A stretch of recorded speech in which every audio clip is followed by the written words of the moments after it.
People love scapegoats. People love blaming things that aren't actually the issue. And Valorant's biggest scapegoat when it comes to areas for improvement from players is aim. While yes, aim is really important in the game, it's not always the problem. So today, we're going through some of your VODs and determining if your aim is really what's holding you back, or if it's something else. Let's get started. And just a heads up, all of these VODs are submitted by viewers on the website, so if you're looking to get your game reviewed just like them, be sure to check out SkillCapped.com. Now, if you've seen any of my previous guides, you'll know how important repositioning is in this game. Being able to show yourself in one area, and then being a completely different one the next, is a strong skill to have. In this clip, we have a Viper on Ascent with a decent lurk. What would have made it better is not if she had better aim, but if she repositioned. Toxins going up.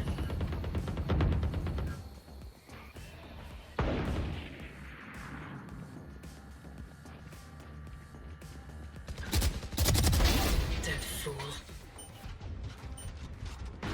Toxin screen down.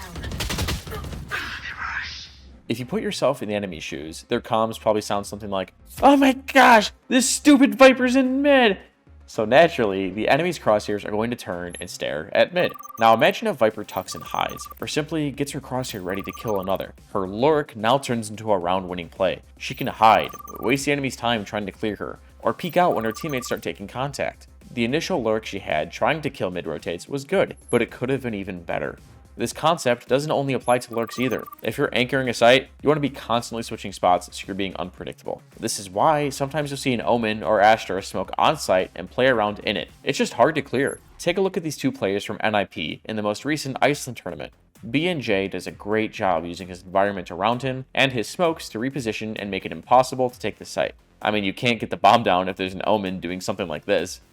Benzi's also just gone down to a nano swap. It leaves B&J as like the lone defender of this site, somehow dancing between the remaining players, keeping things close. Now John comes through, just tapping away at their heads, and this is starting to get dangerous for Fnatic. I'm not even sure how B&J is still alive. That Hunter's Fury's looking for John, and it almost catches his feet. He noticed at the last second. Oh, and with that kill on the Boaster, the round is all right. In fact, the spike was already waiting outside of B. Oh my god. That is ridiculous for leave your hood. There's only 3 players left for Fnatic. Oh, nice shot from Hyber. Oh, he's going to catch the second as well. Janji down, and well, now they've at least got a little bit of hope back into this round. John's going to take the wide swing, and Hyber, well, he's just did the same mistake, but I guess they don't expect another player to push through that angle. B&J will be able to clear at least this closer angle, but they've got to get rid of Hyber, who's looking to almost go for the ace at this point, but will fall back. There's the reveal. They know both players are coming from the market. A 4K for Hyper secured, and there's the ace. Being able to reposition like this is so much harder to beat, rather than just taking up a raw aim duel. And if you want to rank up, plays like these are what's going to make the difference between you and that next rank. Now, similar to repositioning, decision-making and your awareness are arguably the most important skills to have in this game. Should you push? Hide? Flank? Could someone be somewhere at a certain time? All of these questions are based off your experiences that you had while playing this game. The more you play, the more situations you'll be in, and then you'll start noticing certain openings, timings, or gaps in the opponent's game plan. In this next clip, our Chamber's decision-making is questionable at best, but that's okay because that's how we learn, from our mistakes. He also decides to lurk mid this round, which is a great idea. You can cut off quick rotates like our Viper did, maybe find a timing from Boiler, or just hold space for his team in case it gets stuffed on their execute. It seems like he wants to go on top of mid-tube, which is fine, but the way he does it isn't. After he gets his rendezvous on top, he then backtracks from mid, completely oblivious to the fact that someone could push under tube. He even takes out his knife and almost dies because of it. And this Sage is pretty bad because he teleports right above her and dies. Now a better player is going to figure out where he went and he'll get punished. Now after he gets the kill, he sits up there, and then this is another mistake. Right now, that Sage is calling to her teammates, "Chamber's top tube, Chamber's top tube." So when someone doubles back toward mid, their crosshair is already going to be pre-aimed at top tube. Chamber needs to move. He's exposed to kitchen, boiler, the flank from B. What he needs to do after getting that kill is switch up his position. Maybe go walk into kitchen and wait for the wall to break. Or sit there until his TP refreshes and just tuck away and hide. Or hop down and just run away. Any of these ideas will work, but he needs to do one of them. And to an inexperienced player, this might look like, oh, Chamber just needs to kill the Jet. Just aim better. But in reality, this isn't a favorable duel. And Jet can even out the odds for her team by punishing the Chamber who is indecisive and never moved. This is a skill that you learn over time, VOD reviewing, and with more playtime. but by putting yourself in these scenarios and learning from them, that's how you become a better player. Bigger than repositioning, though, is being unpredictable. Doing something different every round. You're keeping the enemy team on their toes, giving them the opportunity to catch them off guard. But the opposite of doing this is doing the same thing every round. If you do this, you're going to get predictable, get punished, and then cry like a baby. Watch this clip.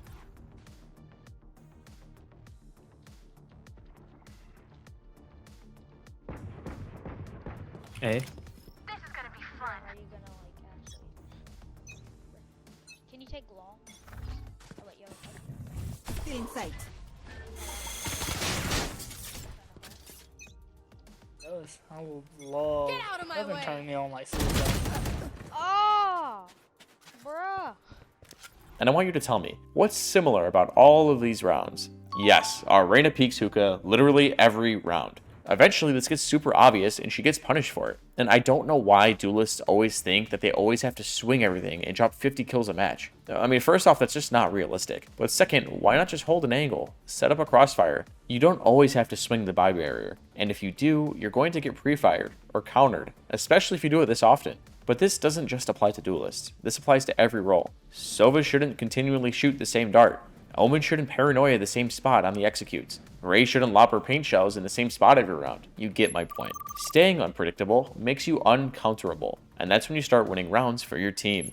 Now, as I mentioned way earlier in the video, yeah, sometimes your aim is the issue. But that's okay because we can fix that. Now, a big problem that I see with a lot of players is that they focus way too much on the utility when they should just pull out their gun and shoot. If you watch this clip, you'll notice that our Killjoy has that issue. She's rotating her turret, throwing her mollies, but her jet is already out on site. Throw the alarm bot down and run on in. Your teammates are shooting someone back site. You should be fighting with them. Just look at how long she's holding her nanoswarm out for. Pull your gun out. I'm begging. Eventually, when she gets to fighting, her crosshair is aiming at the wall as well. She's trying to pre-aim at heaven, but even if someone's in heaven, she's not going to shoot them in time. And this is why crosshair placement is so important and talked about so much. It can win you rounds. I mean, we have a ton of guides on our channel and talk about how you can improve your aim, so I won't dive into that here, but be sure to check them out. This was all just one in-depth guide that we have on our website though. Also, like I mentioned, if you want a chance at having your VOD reviewed, be sure to subscribe on the website at SkillCapped.com. We also have tons of Radiant Smart commentaries. We have literal Radiant players walking through exactly how to play and have the most impact possible on every map, every round, and a ton of situations. As we mentioned before, it's also backed by a rank improvement guarantee, and the reason to do that is because you're just that confident that our service works.